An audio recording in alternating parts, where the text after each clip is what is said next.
ಇಂಥ ಸಂಸ್ಕೃತಿ, ಇಂಥ ಅಪರೂಪದ ನಾಡಾಗಿರುವಂಥ ಈ ಭಾರತದ ಒಂದು ದೊಡ್ಡ ಸಮಸ್ಯೆ ನಿಮ್ಮ ಜೊತೆ ಹಂಚ್ಕೋಬೇಕು. ನಮ್ಗೆಲ್ರಿಗೂ ಭಗವಂತ ಒಂದು ಕೆಟ್ಟ ರೋಗ ಕೊಟ್ಟುಬಿಟ್ಟಿದ್ದಾನೆ. ಈ ರೋಗ ಬಿಪಿನೋ ಶುಗರೋ ಅಲ್ಲ, ಇವೆಲ್ಲಕ್ಕಿಂತಲೂ ಒಂದು ಕೆಟ್ಟ ರೋಗ. ಯಾರು ದೇಶಕ್ಕೋಸ್ಕರ ಏನಾದರೂ ಮಾಡಿದ್ರೋ ಅವರನ್ನು ಬೇಗ ಮರೆಯುವಂಥ ರೋಗ ರೀ. ಎಂಥ ಕೆಟ್ಟ ರೋಗ ಅಂದ್ರೆ 11 ವರ್ಷಗಳ ಹಿಂದೆ ಈ ದೇಶದಲ್ಲಿ ಒಂದು ಯುದ್ಧ ಆಗಿತ್ತು. ಅದನ್ನ ಕಾರ್ಗಿಲ್ ಯುದ್ಧ ಅಂತ ಕರೀತಾರೆ. ಈ ಯುದ್ಧ ಹೆಂಗಿತ್ತು ಅಂದ್ರೆ, ಕಾರ್ಗಿಲ್ ನೋಡಿದವರಿಗೆ ಗೊತ್ತು. ನಾನು ನೋಡ್ಕೊಂಡು ಬಂದಿರೋದ್ರಿಂದ ಹೇಳ್ತೀನಿ ಹೆಂಗಿದೆ ಅಂತಂದ್ರೆ, 10-15 ಸಾವಿರ ಅಡಿ ಎತ್ತರದ ಬೆಟ್ಟಗಳು, ನಡುವೆ ರಸ್ತೆ, ಕೆಳಗೆ ನೋಡಿದ್ರೆ ಇನ್ನೊಂದು 15 ಸಾವಿರ ಅಡಿ ಎತ್ತರದ ಪ್ರಪಾತ. ಆ ಥರದ ಪರಿಸ್ಥಿತಿಯಲ್ಲಿ ಕಾರ್ಗಿಲ್ ಇದೆ. ಅಲ್ಲಿ ಹೆಂಗಾಗತ್ತೆ ಅಂತಂದ್ರೆ, ಚಳಿಗಾಲದಲ್ಲಿ ನನಗೀಗ ಮನೆಯಿಂದ ಬರಬೇಕಾದ್ರೆ ನನ್ನ ಚಿಕ್ಕಮ್ಮ ಹೇಳಿ ಕಳಿಸಿದ್ರು, ಚಳಿ ಆಗುತ್ತೆ ಸ್ವೆಟರ್ ತಗೊಂಡು ಹೋಗು ಅಂತ. ಹೊರಗೆ ಬಂದು ಕೇಳಿದೆ ಇಲ್ಲಿ ಟೆಂಪರೇಚರ್ ಎಷ್ಟಿದೆ ಅಂತ. 12ರಿಂದ 15 ಡಿಗ್ರಿ ಸೆಂಟಿಗ್ರೇಡ್ ಇರಬಹುದು. ಆದರೆ ಕಾರ್ಗಿಲಲ್ಲಿ ಚಳಿಗಾಲದಲ್ಲಿ ಟೆಂಪರೇಚರ್ ಎಷ್ಟಿಗೆ ಹೋಗುತ್ತೆ ಗೊತ್ತಾ? -14, -15 ಡಿಗ್ರಿ ಸೆಂಟಿಗ್ರೇಡ್ಗೆ ಹೋಗುತ್ತೆ ರೀ.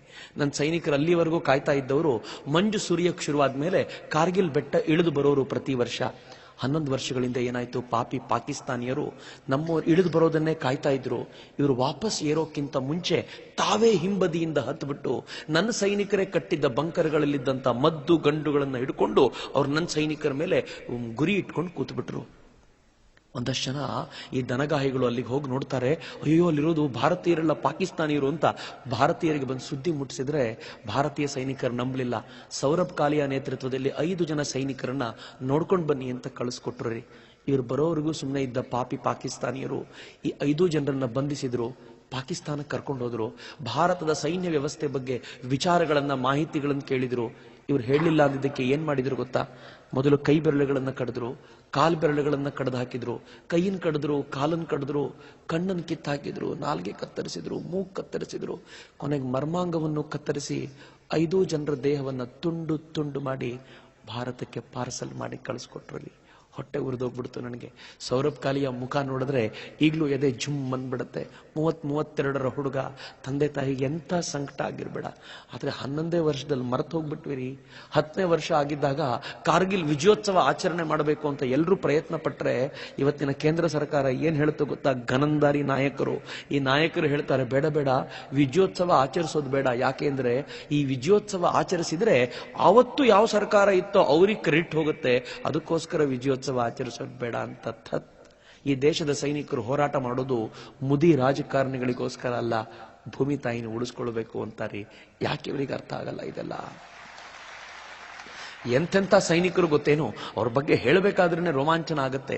ಮನೋಜ್ ಕುಮಾರ್ ಪಾಂಡೆ ಅಂತ 22ರ ಹರೆಯದ ಹುಡುಗ ದೇಶಕ್ಕೋಸ್ಕರ ಪ್ರಾಣ ಕೊಟ್ಟ. ಅವಾಗ ಈ ಹುಡುಗ 20ನೇ ವಯಸ್ಸಿನಲ್ಲಿ ಸೈನಿಕ್ ಸೇರ್ಬೇಕು ಅಂತ ಬಂದಂತೆ, ತುಂಬಾ ಬುದ್ಧಿವಂತ ಹುಡುಗ, ಇಂಜಿನಿಯರಿಂಗ್ ಮಾಡ್ತಿದ್ದವನು. ಸೈನಿಕ್ ಸೇರ್ಬೇಕು ಅಂತ ಹೋದ್ರೆ ಎಲ್ಲ ಎಕ್ಸಾಮ್ನಲ್ಲೂ ಪಾಸ್ ಆಗ್ಬಿಟ್ಟ. ಕೊನೆಯದೊಂದೇ ಒಂದು ಪ್ರಶ್ನೆ ಕೇಳ್ತೀವಿ ಅಂತ ಕೂರ್ಸ್ಕೊಂಡು ಕೇಳ್ತಾರೆ, ತುಂಬಾ ಬುದ್ಧಿವಂತ ಹುಡುಗ ನೀನು, ಹೊರಗಡೆ ಎಲ್ಲಾದ್ರೂ ಹೋದ್ರೆ ಕೈ ತುಂಬಾ ಸಂಬಳ ಸಿಗುತ್ತೆ, ಸೈನ್ಯಕ್ಕೆ ಸೇರ್ಬೇಕು ಅಂತ ಯಾಕೆ ಬಂದಿದ್ಯಾ? ಅವನ ತಾಯಿ ಅದು ಯಾವ ಪುಣ್ಯಾತ್ಗಿತ್ತೀನೋ. ಮನೋಜ್ ಕುಮಾರ್ ಪಾಂಡೆ ಹೇಳ್ತಾನೆ, ಸರ್ ಏನೂ ಇಲ್ಲ ಸರ್, ನನ್ನ ಜೀವನದಲ್ಲಿ ಒಂದೇ ಒಂದು ಆಸೆ ನನಗೆ ಅಂದ್ರೆ ಪರಮವೀರ್ ಚಕ್ರ ತಗೋಬೇಕು ಅಂತ. ಸೈನ್ಯದಲ್ಲಿ ಬಿಟ್ರೆ ಇನ್ಯಾವ ಕಂಪನಿನೂ ಅದನ್ನು ಕೊಡಲ್ಲ ಸರ್, ಅದಕ್ಕೋಸ್ಕರ ಇಲ್ಲಿಗೆ ಬಂದಿದ್ದೀನಿ ಸರ್, ಅವಕಾಶ ಮಾಡ್ಕೊಡಿ ಸರ್ ಅಂತನ್ರಿ ಅವನು.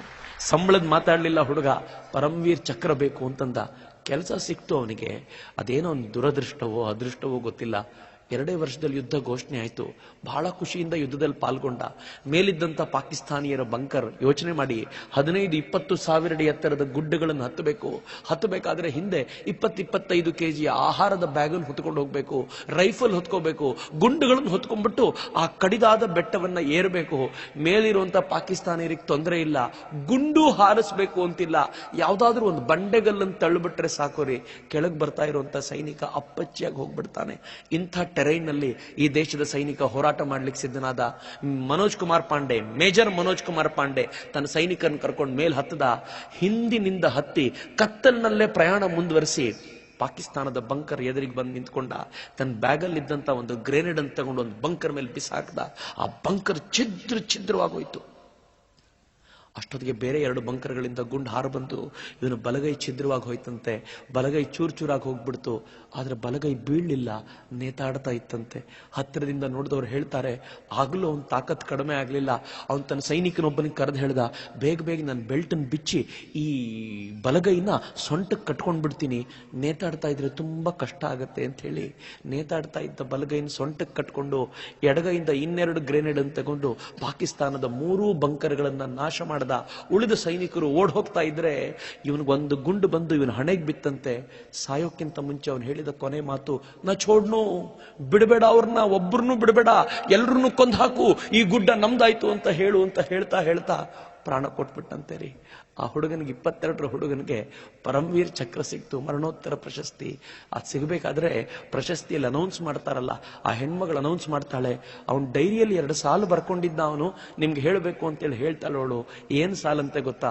ಅಕಸ್ಮಾತ್, ಅದ್ಭುತವಾದ ಮಾತು, ಅಕಸ್ಮಾತ್ ನನ್ನ ರಕ್ತದ ತಾಕತ್ತನ್ನ ಪ್ರೂವ್ ಮಾಡೋಕ್ಕಿಂತ ಮುಂಚೆ ಮೃತ್ಯು ನನ್ನ ಹತ್ರ ಬಂದ್ರೆ ದೇವರಾಣೆಗೂ ಆ ಮೃತ್ಯುನು ನಾನು ಕೊಂದು ಬಿಡ್ತೀನಿ ಅಂತ ಆ ಹುಡುಗ 4 ಸಾಲು ಬರ್ಕೊಂಡಿದ್ನಂತೆ ರೀ. 22ರ ಹುಡುಗ ದೇಶಕ್ಕೋಸ್ಕರ ಪ್ರಾಣ ಕೊಟ್ಬಿಟ್ಟ. ಅವನ್ ಏನಕ್ಕೆ ಪ್ರಾಣ ಕೊಟ್ಟನೋ ನೆನಪಿಸ್ಕೊಳ್ಳೋರು ಇಲ್ವಲ್ರಿ ಈ ದೇಶದಲ್ಲಿ. ಮೇಜರ್ ರಾಜೇಶ್ ಅಧಿಕಾರಿ ಯುದ್ಧಕ್ಕೆ ಅಂತ ಹೊರಟ, ಹೋಗ್ಬೇಕಾದ್ರೆ ಹೆಂಡತಿ ಓಡ್ ಬಂದು ಅವಳು ಪೋಸ್ಟ್ ಮ್ಯಾನ್ ಓಡ್ ಬಂದು ಒಂದು ಪತ್ರವನ್ನು ಕೊಟ್ಟ. ಪತ್ರವನ್ನು ನೋಡಿದ ರಾಜೇಶ್ ಅಧಿಕಾರಿ, ಹಿಂದೆ ಹೆಂಡತಿ ಅಡ್ರೆಸ್ ಇತ್ತು, ಓದ್ಲೇ ಇಲ್ಲ, ಜೇಬಿಗೆ ಇಳಿಸ್ಕೊಂಡಂತೆ. ಪೋಸ್ಟ್ ಮಾಸ್ಟರ್ ಕೇಳ್ತಾರೆ, ಯಾಕೆ ಸರ್ ನೀವು ಓದಲ್ಲ? ಸೈನಿಕರು ಪತ್ರ ಬಂದ್ರೆ ಜೀವ ಬಿಡ್ತಾರೆ, ನೀವು ಯುದ್ಧಕ್ಕೆ ಹೋಗೋ ಹೊತ್ತಲ್ಲಿ ಪತ್ರ ಓದ್ತಿಲ್ವಲ್ಲ, ಯಾಕೆಂದ್ರೆ ಏನಂತಾನೆ ಗೊತ್ತಾ? ಏನೂ ಇಲ್ಲ, ಈ ಪತ್ರ ಬರೆದಿರೋದು ನನ್ನ ಹೆಂಡತಿ. ನಾನು ಯುದ್ಧಕ್ಕೆ ಹೋಗ್ಬೇಕಾದ್ರೆ ಅವಳ ಪತ್ರದ ತುಂಬಾ ಗೋಳು ಕರ್ಕೊಂಡಿರ್ತಾಳೆ.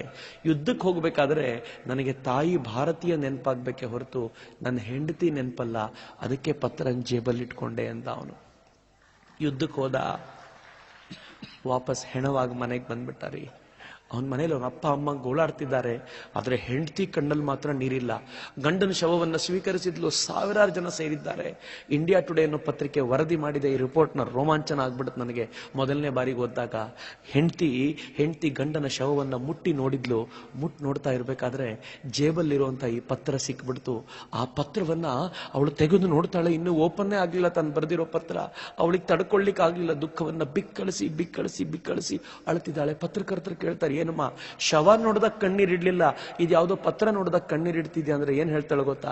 ಏನೂ ಇಲ್ಲ ಸರ್, 1 ವಾರದ ಮುಂಚೆ ಯಜಮಾನರು ಪತ್ರ ಬರೆದಿದ್ರು, ನಾನು ಎತ್ತರದ ಪ್ರದೇಶಕ್ಕೆ ಹೋಗ್ತೀನಿ, ವಾಪಸ್ ಬರ್ತೀನೋ ಇಲ್ವೋ ಗೊತ್ತಿಲ್ಲ, ಆದ್ರೆ ಒಂದ್ ಮಾತಂತೂ ಸತ್ಯ, ನಿನ್ ಹೊಟ್ಟೆಲ್ ಬೆಳೀತಾ ಇದೆಯಲ್ಲ ನನ್ನ ಮಗು, ಅದು ಗಂಡಾಗ್ಲಿ ಹೆಣ್ಣಾಗ್ಲಿ, ನಾನು ಬದುಕಿ ಬರದೇ ಹೋದ್ರೆ ಕಾರ್ಗಿಲ್ ಭೂಮಿ ಕರ್ಕೊಂಡು ಬಂದು ನಿಮ್ಮಪ್ಪ ಇಲ್ಲೇ ಪ್ರಾಣ ಬಿಟ್ಟಿದ್ರು ಅಂತ ತೋರಿಸ್ತೀಯಾ ಮಗುಗೆ ಅಂತ ಪತ್ರ ಬರೆದಿದ್ದಂತೆ. ಅದಕ್ಕೆ ಈ ಹೆಣ್ಮಗಳು ಏನು ಉತ್ತರ ಕೊಟ್ಟಿಲ್ಲಂತೆ ಗೊತ್ತಾ? ಅವಳು ಹೇಳ್ತಾಳೆ, ನಾನು ಉತ್ತರ ಬರೆದಿದ್ದೆ ರೀ, ಮಗು ಗಂಡಾಗ್ಲಿ ಹೆಣ್ಣಾಗ್ಲಿ, ನೀವು ಬದುಕಿ ಬಂದ್ರೆ ಖುಷಿ ಪಡ್ತೀನಿ, ಸತ್ತರೆ ಹುತಾತ್ಮನ ಹೆಂಡತಿ ಅಂತ ಆನಂದ ಪಡ್ತೀನಿ, ಆದ್ರೆ ನೆನ್ಪಿಟ್ಕೊಳ್ಳಿ, ಬರೀ ಕಾರ್ಗಿಲ್ ಭೂಮಿ ತೋರಿಸೋದೇ ಅಲ್ಲ, ಆ ಮಗುನ ನಿಮ್ ತರ ಸೈನಿಕನನ್ನಾಗಿ ಮಾಡ್ತೀನಿ ಅಂತ ಮಾತು ಕೊಟ್ಟಿದ್ದೆ. ಅವ್ರು ನನ್ನ ಮೇಲೆ ಅನುಮಾನ ಪಟ್ಟು ಈ ಪತ್ರ ಓದದೆ ಹೋಗ್ಬಿಟ್ರಲ್ಲ, ಓದಿದ್ರೆ ಇನ್ನೂ ಖುಷಿ ಪಡ್ತಿದ್ರಲ್ಲ ಅಂತ ಹೇಳ್ತಾಳ್ರಿ ಅವಳು. ನನ್ಗೆ ಆ ತಾಯಿ ನೆನಪಿಸ್ಕೊಂಡ್ರೆ ಈಗಲೂ ರೋಮಾಂಚನ ಆಗತ್ತೆ. ನಮಗ್ ಮಾತ್ರ ನೆನಪಾಗಲ್ಲ, ನಾವು ಹಂಗೆ ಹಾಯಾಗಿ ಬದುಕ್ತಾ ಇರ್ತೀವಿ. ಎಂತೆಂತ ಸೈನಿಕರು, ಕ್ಯಾಪ್ಟನ್ ಅಮನ್ ಕಾಲಿಯಾ, ಅಮೋಲ್ ಕಾಲಿಯಾ. ಅಮೋಲ್ ಚಿಕ್ಕವನು, ಅಮನ್ ದೊಡ್ಡವನು, ಇಬ್ರು ಕಾರ್ಗಿಲ್ ಯುದ್ಧದಲ್ಲಿ ಹೋರಾಟ ಮಾಡ್ತಿದ್ರು. ಚಿಕ್ಕ ಮಗ ಕಾರ್ಗಿಲದಲ್ಲಿ ಪ್ರಾಣ ಕೊಟ್ಬಿಟ್ಟ. ಶವ ಮನೆಗೆ ಬಂದ್ರೆ ಅವರಪ್ಪ ಅಮೋಲ್ ಮುಂದೆ ನಿಂತ್ಕೊಂಡು ಶವದ ಅವನ ಕ್ಯಾಪನ್ ತಾವು ತಲೆ ಮೇಲೆ ಹಾಕೊಂಡು ಶವಕ್ಕೊಂದು ಸೆಲ್ಯೂಟ್ ಕೊಟ್ಟು, ಅಮೋಲ್ ನೀನ್ ಕಿರಿಮಗ ಅಂತ ಊರ್ ತುಂಬಾ ಹೇಳ್ಕೊಂಡು ತಿರ್ಗಾಡ್ತಿದ್ನಲ್ಲೋ, ನೀನ್ ದೇಶಕ್ಕೆ ಹಿರಿಮಗ ಆಗ್ಬಿಟ್ಟಿಲ್ಲಪ್ಪ, ನನಗೆ ಅಲ್ಲ ದೇಶಕ್ಕೆ ಹಿರಿಮಗ ಆಗ್ಬಿಟ್ಟೆ ನೀನು ಅಂತ ಮಗನಿಗೆ ಸೆಲ್ಯೂಟ್ ಕೊಡ್ತಾರಲ್ರಿ. ಅದು ಈ ದೇಶದ ಶಕ್ತಿ. ಎಂತ ಅದ್ಭುತವಾದ ಜೀವನ ಅಂದ್ರೆ, ಯಶವಂತ್ ಸಿಂಗ್ ತೋಮರ್ ಅನ್ನುವಂತ ಹುಡುಗ ದೇಶಕ್ಕೋಸ್ಕರ ಹೋರಾಟ ಮಾಡಬೇಕು, ಸೈನಿಕ, 11 ಜನರ ಪಡೆ ಕಟ್ಕೊಂಡು ಮೇಲಕ್ಕೆ ಹೋಗ್ಬೇಕಾದ್ರೆ ಎಲ್ಲರಲ್ಲೂ ಉತ್ಸಾಹ ತುಂಬಬೇಕಲ್ಲ. ಗೆಳೆಯರಿಗೆ ಹೇಳ್ತಾನಂತೆ, ಹಮ್ 11 ತೋಮರ್ ಜಾಯಂಗೆ, 11 ಜೀತ್ ಕರ್ ವಾಪಸ್ ಆಯಂಗೆ ಅಂತ ಹೋದ. ಗುಡ್ಡ ಗೆದ್ರು. ವಾಪಸ್ ಬರ್ಬೇಕಾದ್ರೆ ಯಶವಂತ್ ಸಿಂಗ್ ತೋಮರ್ರೇ ಸತ್ತು ಹೋಗಿದ್ದಾರೆ. ಮನೆಗೆ ಅವನ ಹೆಣ ಬಂದ್ರೆ ಅವರಪ್ಪ ಹೆಣದ ಮುಂದೆ ನಿಂತ್ಕೊಂಡು ಏನ್ ಹೇಳ್ತಾರಂತೆ ಗೊತ್ತಾ? ಹೋಗೋ ತೋಮರ್, ನಾನು ಯಾಕೊಂದು ನೀನ್ ಸತ್ತೆ ಅಂತ ಹಳ್ಳಿ, ನನ್ನ ಕುಟುಂಬದ ಒಂದು ನಿಯಮ ಇದೆ, ಒಂದೋ ಯುದ್ಧದಲ್ಲಿ ಗೆಲ್ಲಬೇಕು ಇಲ್ಲ ಸಾಯ್ಬೇಕು, ನೀನ್ ಗೆದ್ದು ಸತ್ತಿದ್ಯಾ ಬಿಡೋ, ನಾನು ಹೇಳಲ್ಲ, ನಾನು ಖುಷಿ ಪಡ್ತೀನಿ ನನ್ನ ಮಗ ಅನ್ನೋ ಕಾರಣಕ್ಕೋಸ್ಕರ ಅಂತ ಆ ವಯಸ್ಸಾದ ತಂದೆ ಮಗನ ಶವಕ್ಕೆ ಮುಂದೆ ನಿಂತ್ಕೊಂಡು ಒಂದು ಸೆಲ್ಯೂಟ್ ಕೊಡ್ತಾರಲ್ಲ. ನೆನಪಿಸ್ಕೊಳ್ಳೋ ಪುರ್ಸೊತ್ತೇ ಇಲ್ವಲ್ರಿ. ನಾವ್ ಎಂತ ಕೃತಜ್ಞರಾಗ್ಬಿಟ್ಟಿದ್ದೀವಿ ಅಂದ್ರೆ, ಇವತ್ ದೇಶ ಏನಾದ್ರೂ ಹಿಂಗಿದೆ ಅಂತಂದ್ರೆ ಅವ್ರ ಕಾರಣದಿಂದಾಗಿಯೇ ಇರೋದು. ನಮಗೆ ನೆನಪಿಲ್ಲ. ಹೊಟ್ಟೆ ಉರಿಯುತ್ತೆ ಈ ಮಾತನ್ನು ಹೇಳಬೇಕಾದ್ರೆ.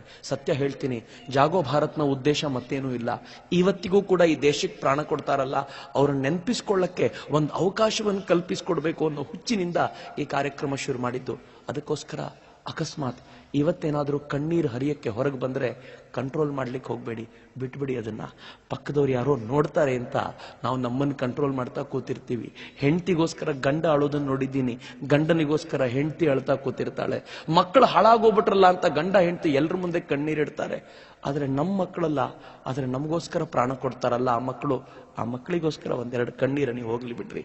ಕಣ್ಣೀರನಿ ಹಾಕ್ತಾ ಹಾಕ್ತಾ ಇವತ್ತು ಒಂದು ದಿನ ನಾನು ನಿಮ್ಮೆಲ್ಲರಲ್ಲೂ ಕೇಳ್ಕೊಳ್ತೀನಿ, ದೇವರನ್ನ ಕೈ ಮುಗಿದು ಕೇಳ್ಕೊಳ್ಳಿ, ಹೇ ದೇವ್ರೆ, ಇಷ್ಟೂ ದಿನ ನಮಗೋಸ್ಕರ ಪ್ರಾಣ ಕೊಟ್ಟ ನಮ್ಮದಲ್ಲದ ಆ ಮಕ್ಕಳಿಗೆ ನೀನು ಆತ್ಮ ಶಾಂತಿ ಕೊಡು. ಇನ್ನು ಮುಂದೆ ಪ್ರಾಣ ಕೊಡ್ಲಿಕ್ಕೆ ಸಿದ್ಧರಾಗಿದ್ದಾರಲ್ಲ, ಅವ್ರಿಗೆ ಶಕ್ತಿ ಕೊಡಪ್ಪ ಅಂತ ಭಕ್ತಿಯಿಂದ ಪ್ರಾರ್ಥನೆ ಮಾಡ್ತಾ ಈ ಅಪರೂಪದ ಗೀತೆಗೆ ನಾವು ದನಿಯಾಗೋಣ.